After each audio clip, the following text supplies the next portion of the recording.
Bismillahirrahmanirrahim. Assalamualaikum warahmatullahi wabarakatuh.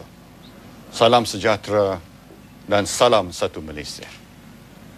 Rakyat Malaysia yang dikasihi, pertama-tamanya marilah kita memanjatkan rasa syukur kehadrat Allah Subhanahu wa taala kerana dengan izin dan rahmatnya saya, Timbalan Perdana Menteri dan anggota Jemaah Menteri dapat bersama-sama secara langsung dengan tuan-tuan dan puan-puan sekalian pada pagi ini.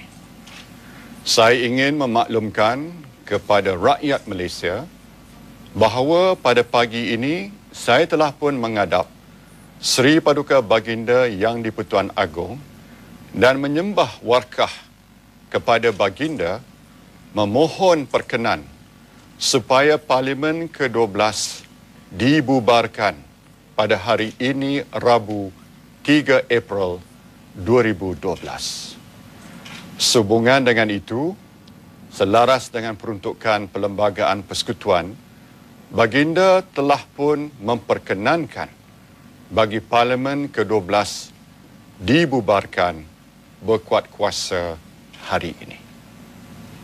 Sehubungan dengan itu, saya menasihatkan kepada ketua-ketua kerajaan negeri yang berkenaan untuk menghadap ketua-ketua negeri mereka bagi mendapat perkenan pembubaran Dewan Undangan Negeri masing-masing agar pilihan raya umum dapat diselaraskan secara serentak di seluruh negara.